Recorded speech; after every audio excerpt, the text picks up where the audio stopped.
點啊靚？又一個星期啦，啱啱完成咗每日今日嘅1個鐘嘅鍛鍊。今日第一個時間差，今日改咗早上跑。其實我更加係中意早上跑嘅感覺。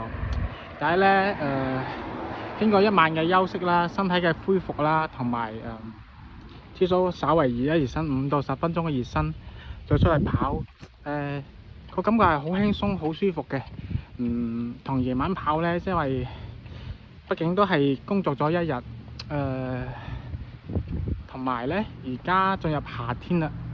溫度嚟講，我更加比較中意早上，因為相對清涼啲。而傍晚咧，一嚟又個溫度仲未散去，仲係比較熱。第二個咧，天越嚟越黑，越嚟越暗。對於我哋路跑嘅人嚟講，我唔中意感覺咯，因為有時路上邊有時各種嘅樹枝啊，或者路上邊有少少雜物啊。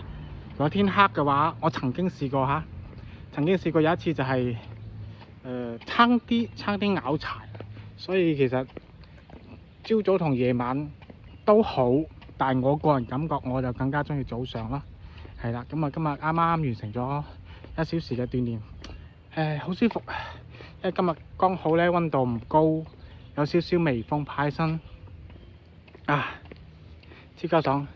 再講到我纏繞我差唔多有接近半年啦吧，1月份開始到而家6月10幾啦，有半年啊，纏繞咗我半年嘅足底筋膜炎咧，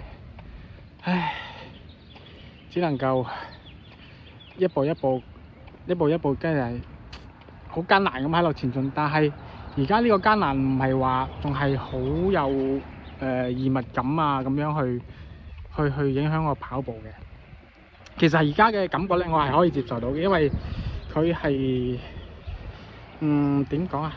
而家有時跑下咧，腳趾咧，我哋正常腳趾可能係張開少少嘅，但係而家咧過去係已經跑咗唔夠2公里，腳趾係已經黐埋咗啦。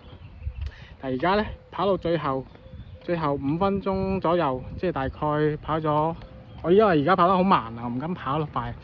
反正最後5分鐘左右嘅話咧，腳趾開始有少少就係緊張黐埋咗嘅感覺，即係咁樣黐埋咗。正常係分開嘅，黐埋咗。咁但係其實對我嚟講咧，已經係一個好好嘅一種狀態。而家畢竟過去足底筋膜炎嘅時候，哇，第一腳趾掹緊太厲害，其實係唔舒服嘅，但係有可能係嗰啲多巴胺啊，或者腎上腺激素分泌出嚟啦，屏蔽咗嗰啲信號啊，所以唔係咁覺，而誘發到長期嘅疲倦啊，用力唔正確嘅使用力嘅方向啊，就係形成咗腳底嘅壓力啊，應該叫壓力咯，壓力太大，所以令到佢冇辦法得到放鬆。